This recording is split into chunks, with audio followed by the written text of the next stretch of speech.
Hey guys, do you know where your car goes after it's been donated to charity? Well, I'm going to tell you my story and how I caught a scammer.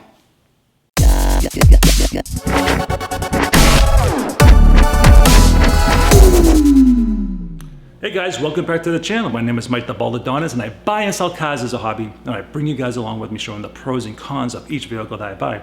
Now, I'm strictly a car enthusiast. I love all cars. I love anything with wheels, anything that's fun, or I don't know, I have a sickness. A lot of people have this disease I go through. I need AA, Automotive Anonymous, like so many others, but I enjoy this hobby.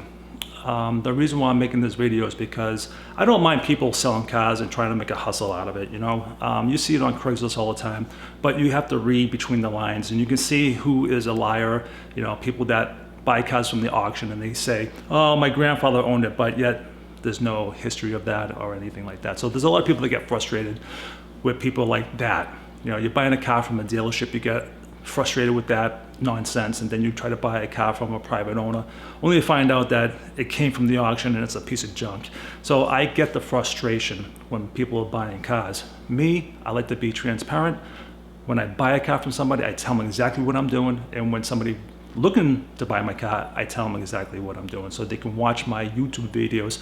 I buy these cars, I put them on the left. If there's work needed, I go through them, I videotape it, and that way the next person that's buying my vehicles can feel good about buying my car. Because I don't like to have that bad, aura around me, used car person. I hate that. I'm strictly an enthusiast, and if I can have fun while selling the car and fixing them, so why not? So I live on Craigslist. I saw this California car. It was a 2006 BMW 530 Xi 6-speed sport package.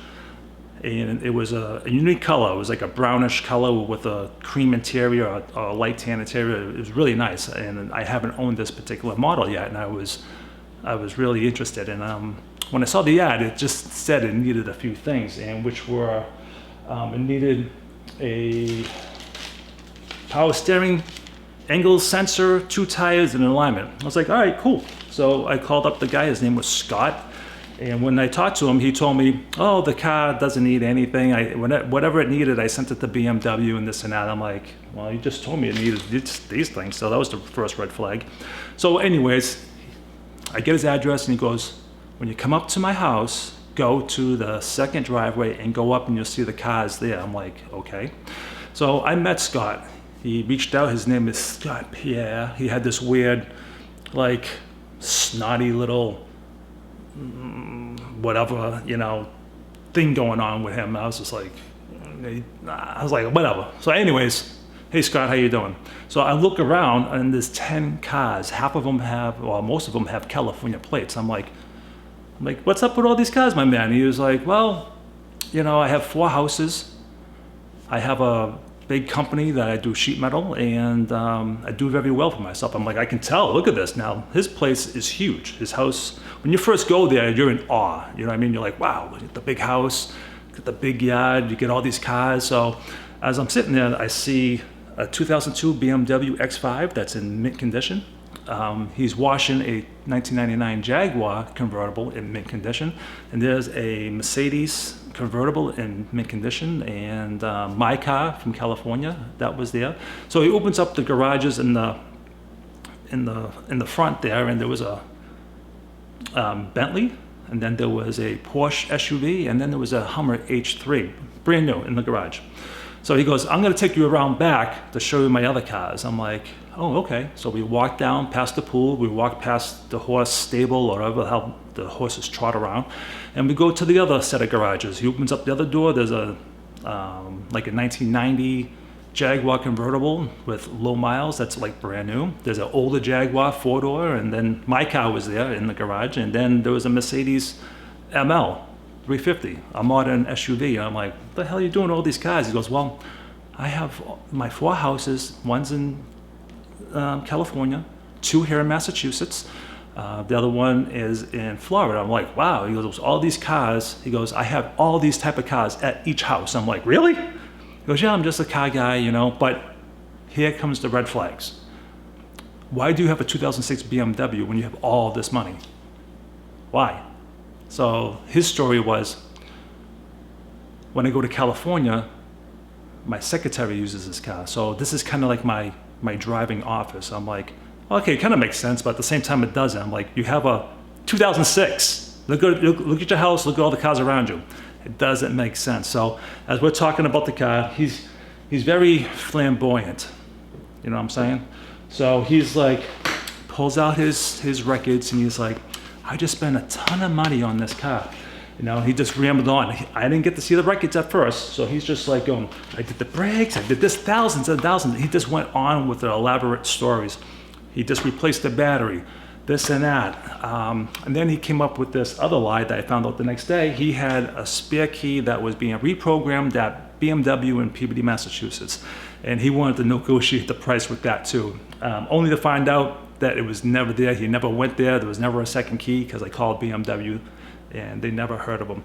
So as I'm talking to him still, he's telling me, he's saying we have 24 Kentucky Fried Chickens. We have a 800 unit condo complex in Reading, Massachusetts. I'm like, wow. So you can see where some of the red flags will disappear a little bit, but they're still popping up because he's telling you this big elaborate lie, you know, and you're sitting there with all these cars in this big house. You kind of believe some of it, you know what I mean? There's that 90%, 80% that's believing him, but there's that little piece of doubt. So I was like, okay. So I ended up buying the car. All right, I negotiate my price, and as he's doing the paperwork, here comes more of a story. He's like, Mike, I crossed out all the information, like it's my car, but the secretary was under her name. So I crossed out her name because of the credit card. All the bills were paid under my credit card. I was like, okay. Credit cards have all X's. I think there's like the first couple of numbers, then it's all X's. So there was the red flag again. So that didn't make sense. But I'm still sitting there, we're joking around, having a good time, and that type of stuff. And I was like, all right, but those little red flags, because now he's talking about his family. He's like, yeah. First he said his parents are dead. And he goes, I don't know why I said that. My mom lives here. My stepfather, or my father lives down there. My other father died. I don't know how many fathers he has. So he just kept talking. So he goes, how are you going to get this car home? I go, great question. I go, we live 15 minutes apart. Do you mind driving this car to my house and I'll simply drive you back? He's like, yeah, no problem. Now, July, we had all rain. Every single day almost. Rain, including this day. So on the way back to my house, it downpours. It just, the sky opens up. So it takes us a few minutes to get off to my exit. Now this is where things get a little sketchy too. Off my exit, it stopped raining. From my exit to my house, it's 5 minutes. It took us 15 minutes to get to my house because he's doing 20 miles an hour. I was like, something's not right. I had that gut instinct. Those red flags was getting worse. I was like, what's up with this dude? So he's going slow. I'm trying to call him, but because of the weather, the cell phone's not working. I'm like, what the fuck? Is this guy gonna take a right, take a left, and take off with the car? Is something wrong with the car? Is something wrong with him? So he finally gets to my house as he's following me. I was like, oh my God. So we get to the house. I take the plates off, gets in my car. I start driving him back. Here comes some more stories. So he's telling me that he's the youngest of 4 kids. All his siblings have passed away from either drug overdose, some kind of accident, whatever. I was like, wow, you know, I'm sitting and listening to him. But then he's telling me about his mom and his dad and his stepdad, how his stepdad or his dad, I don't know which dad it is, gave him or it's still in the works, that when he died, left him a warehouse full of Ferraris. I was like, okay, now the bullshit, it's getting deeper and deeper. I'm just like, I can't wait to drop this guy off. You know what I mean? So when I did drop him off, he asked me to drop him off the mailbox. I was like, okay. So at that moment, it felt like to me that he was gonna jet from his house. Like that wasn't his house. That's how I felt. I said, something doesn't feel right. So I go around the driveway and I start driving. He gets the mail out of the mailbox and he's walking up towards the house. And I was like, you know what? All right, whatever. I get back to my house and I start looking at all the records. Yeah, there was a brand new battery, but not from him. 3 weeks prior for me buying that car was serviced in California. And the repair shop, Moran Motorsports up near San Francisco, they just put a battery in it. And when you look at the paperwork and then you look at the miles, no way did that car drive and only have a couple miles on it. So I was like, that's a brand new battery. That car was shipped here. So now I'm trying to look through all the information on the person that owned it previously, and then the title. The title is in this person's name. You can't scratch that off. So I went online, Googled this woman's name. Her phone number popped up. California. Her name was Ann. I said, hello, Ann. This is going to be an awkward conversation. I go, did you just sell a 2006 BMW to somebody in Massachusetts? She's like, who the hell is this? What the hell is going on? I'm like, I want to know the same thing. I go, I just bought a vehicle, and I think he just sells cars, like from an auction or something. Maybe he has somebody in California, has a car shipped over. Is this your car? And she's like, that's my car, but I just had it donated to a charity. I go, what?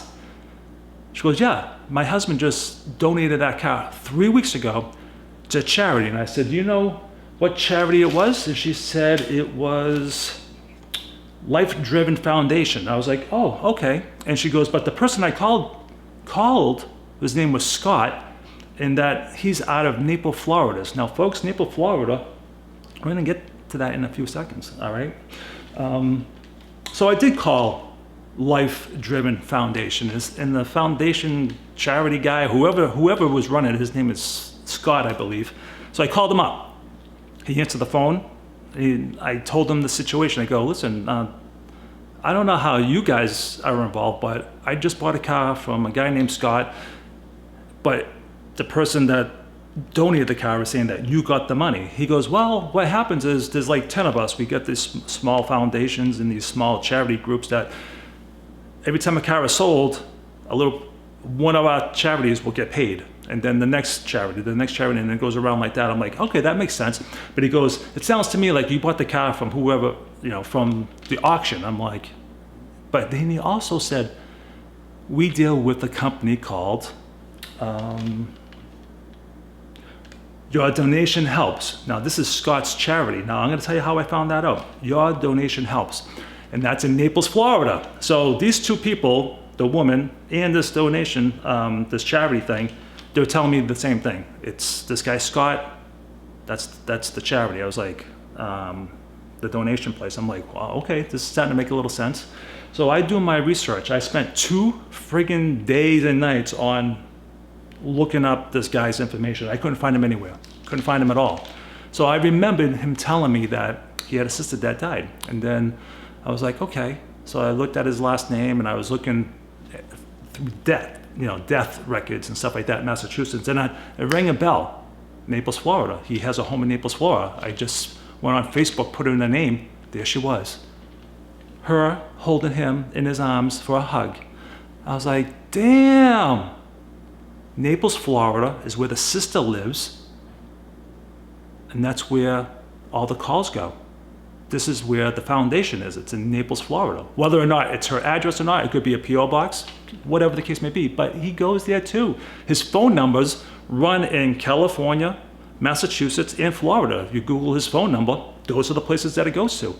Now, the person that owned this car, Ann, was going to this place, Moran Motorsports, for about 4 years, and they've been working on the car. And after the pandemic, she didn't drive the car through the pandemic, so she was like, you know what, I'm done fixing this car. I'm gonna sell it. So these people, I think, have a connection with them because he was like, you should donate your car to this charity, and it happens to be Your Donation Helps. See where this is going? I think this repair shop has something to do with Scott, and he's shipping cars out. Why is there so many California plate cars in Massachusetts in this guy's house? And why would you lie about all this? Which is why I'm doing the video. So I'm catching you, Scott. I'm throwing you under the bus, buddy. So I was like, okay. So with this woman, Ann, after seeing the receipt, I go back to his house. I drove back to his house. I knock on his door. He looks at me and says, "Can I help you?" He looked at me like he'd never met me before. I just dropped him off 20 minutes ago. And he was like, "What do you want?" I was like, "What are you, a scam artist? What's all these cars scams?" And he was like, what does that have to do with the car? I was like, "It has everything. I want to know what kind of bullshit you're running, bro." So he starts getting upset. He goes, and this is what I said, I did have the woman on my phone while I was talking to him. And she's screaming out, "I don't know who you are." Now at the time, she didn't know it was Scott. She just thought it was a scam artist, you know what I mean? And I was like, "You're a secretary? This is not your secretary." She's screaming in the phone, "Who the hell are you?" And then he looked at me in a panic and said, "My ex-secretary." I was like, "Oh, really?" So right away, he called 911. Called the cops on me. I was like, "Fine." So I got off his property across the street, and I called 911 because I want to see if this car is stolen or not. The police come down, I wave them over, and I told them exactly what happened. So you see the house, you see the cop cars in the video, and they came back to me. They were cool. They were real cool to me. You know, I told them the story, and they're just looking at the house, going, you know, shaking their head and looking suspicious at the house and stuff like that. So one cop went there, came back, and he said, "Well, he said that he sold the car under book value." I was like, "So he is selling cars?" And he was like, "I don't know. That's what he told me." I was like, "Well," so they ran the VIN number. Everything came out, you know, not stolen and stuff like that. So I just want to let you guys know that when you're donating the car, the charity, that you're gonna get shitbags like this guy making a profit. He's just simply writing you off, you know, however that works for your donation, because it helps you donate in the car for your taxes, right? But at the same time, he's not claiming these cars. You know, I paid him cash. How many other people have paid him cash? He might be donating some money, but why come up with this lie? Why wouldn't you just say, you know, I'm a charity, and whatever donation I'm going to give it back. Keep it simple. But you have to go through this whole story about lying. All right. So the repairs, there was several. There was 9 things going on. So your donation helps is Scott's charity. Life Driven Foundation, which is shady too, because if you go on their website, there's nothing there. You go on their Facebook, there's nothing there since 2019. If you're a charity and you're giving things away, or you're helping children, buying them toys or whatever, aren't you going to promote your brand? Are you going to promote your charity? Are you going to show pictures of the kids receiving something? So that was nothing. The other funny thing is the repair shop, Morin Motorsports, I actually called them. I said, "Hey, you know anything about this car?" And the guy was pretty funny too. He's not funny, but he was like, he's like, "What? You got the car that fast?" I was like, "What do you mean?" He goes, "Yeah, it was just here a couple of weeks ago. How'd you get the car?" I was like, "Oh," and I told him. He was like, "Oh yeah, my boss deals with them." I was like, "Oh, okay." Because the reason why I called him is because on the Carfax, the car has 138,000 miles. On the Carfax, it shows that it has 400,000 miles. And their previous work, they actually put into the Carfax at 138,000 miles. So in 1 year's time, the car didn't get driven, 280,000 miles. So I called him up and said, "Can you take that off the Carfax?" He goes, "Let me ask my boss and we'll get back to you." Never heard back from him. I was like, okay. All right, so you get those things going on. So there's some kind of triangle thing going on here. So when I got this car, I hated the ride. It needed a lot of work. And we're gonna take it to the shop. We're gonna go to my friends at European Auto Solutions in Hudson, New Hampshire, and they're gonna go through the car. I also bought another set of rims, tires, I got an alignment. There was a lot of work to be done, so let's check it out. What's up guys, Dave here at European Auto Solutions. Got a E60 530 in here that we're doing some suspension work to. We're going to be replacing the front thrust arms with new bushings and ball joints.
all that work.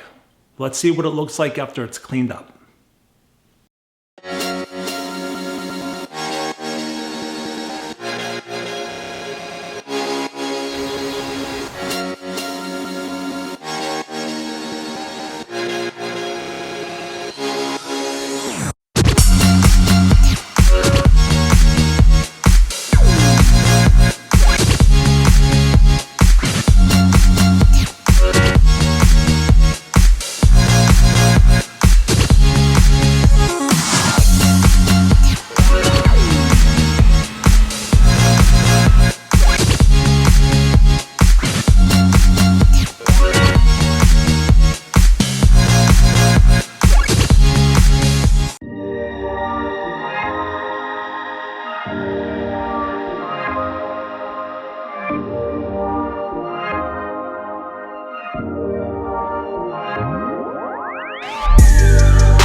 So there was one thing I did not fix, and that was the power steering angle sensor. And that was because I put so much work into the car that I had to sell it the way it was because I just couldn't afford it. And I don't think I was able to make a profit. I actually was lucky that I broke even. I put up on Craigslist, and a gentleman named Chris, he bought the car. He really was torn between my 330 and the 530, but for his practical needs, the 530 was an all-wheel drive. And you know, he got a really nice car. After all that time from hating the car and then fixing it, I really started to fall in love with that car. And I was hoping that he wouldn't buy it because I really did enjoy the 530. It was a very hard car to find around New England. You know, it was a sport package, a 6-speed California car with no rust. You know, it's a nice car. I really like that car. And to the guys, again, Dave and Tyler, thank you so much. Without you guys, I wouldn't know what to do. I really wouldn't. So thank you guys so much. And you know, for the scammers out there, you know, there's gonna be people like me throwing you under the bus. So hopefully this video makes it to the Massachusetts Attorney General's office, also maybe the Florida and California Attorney General's office as well. You know, these scammers have to be put in their place. So guys, thank you very much for watching my videos. I appreciate it. Until the next video, everybody, Baldadonis out.